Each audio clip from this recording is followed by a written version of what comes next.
Thyroid की बीमारी ये बहुत कॉमन है।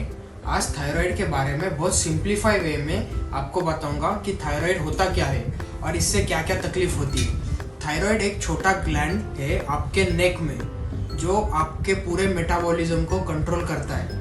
थायराइड का काम होता है कुछ हार्मोन्स को बनाना, जैसे कि थायरॉक्सिन, T3, T4, और यही हार्मोन्स आपके मेटाबॉलिज्म को कंट्रोल करते हैं। तो अगर इसमें कुछ इम्बैलेंस होती है तो आपकी बॉडी स्लो डाउन हो जाती है।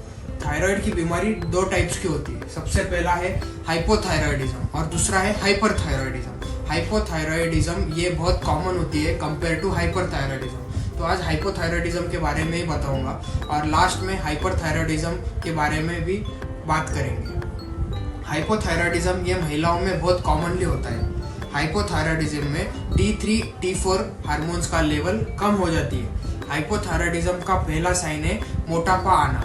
मेटाबॉलिज्म स्लो डाउन होने से आपका वेट बढ़ने लगेगा, आपको कमजोरी भी आएगी, थकान महसूस होगा, काम करने का बिल्कुल मन नहीं करेगा और इससे आपका वॉइस भी रफ होगा, स्किन ड्राई पड़ने लगेगी, कॉन्स्टिपेशन जैसी समस्या होगी, हेयर फॉल भी होगा।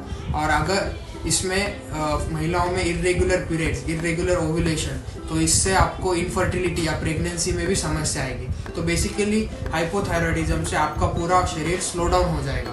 तो अगर आपको ये लक्षण है तो आप थायराइड का टेस्ट करवाएं। ये हार्डली 300-400 रुपये में हो जाता है। इससे आपको पता चल जाएगा कि आपको थायराइड की बीमारी है या फिर नहीं है। तो अगर आपको ब्लड टेस्ट में थायराइड की बीमारी निकलती है तो आपको थायराइड की टैबलेट कंपलसरी स्टार्ट करना पड़ेगी। यह बीमारी केवल एक्सरसाइज या डाइट करने से कम नहीं होगी। थायराइड की टैबलेट ओरली लिया जाता है। यह एल्ट्रोक्सिन, थायरॉक्सिन, थायरोनॉम के नाम से मार्केट में अवेलेबल है। इसका कोई इंजेक्शन वगैरह नहीं होता। यह टैबलेट 25 mg से लेकर 150 mg में अवेलेबल होती है। इसका डोज TSH के लेवल पर डिपेंड करता है। अगर आपके ब्लड टेस्ट में TSH की लेवल हाई है तो आपको डोज बढ़ाने की ज़रूरत है।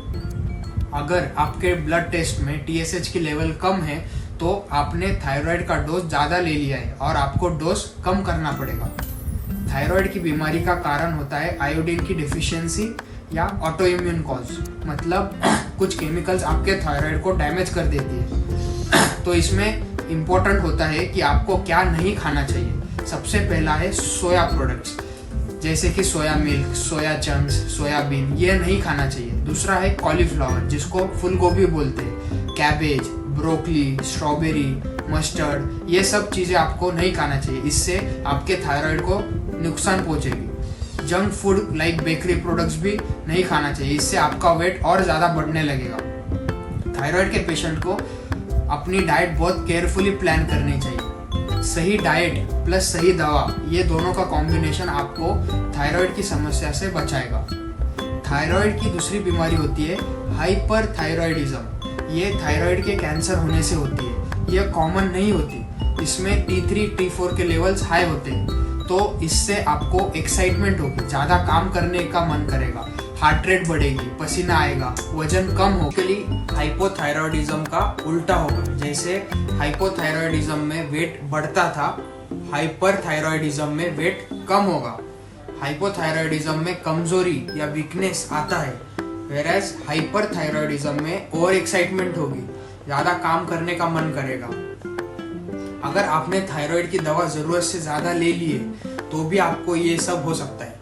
लेकिन हाइपरथायराइडिज्म ये बीमारी कॉमन नहीं होता है। हाइपोथायराइडिज्म इम्पोर्टेंट है, जिसमें आपकी T3, T4 की लेवल्स कम हो जाती है, आपका वजन बढ़ रहा है, कमजोरी आ रही है, वीकनेस है, कॉन्स्टिपेशन हो रहा है, प्रेगनेंसी में समस्या आ रही है, तो एक बार ज़रूर थायराइड का टेस्ट करवा लें। दोस्तों, मेरा नाम है doctor Kuldeep, an MBBS graduate. मैं हेल्थ के बारे में बात करता हूँ, मेडिकल टॉपिक्स को सिंप्लीफाई करके आपके सामने रखता हूँ। तो आप हमारे चैनल को सब्सक्राइब करो, क्योंकि मैं आपको ये चैनल के थ्रू हेल्थ रिलेटेड नॉलेज देता रहूँगा। Thank you.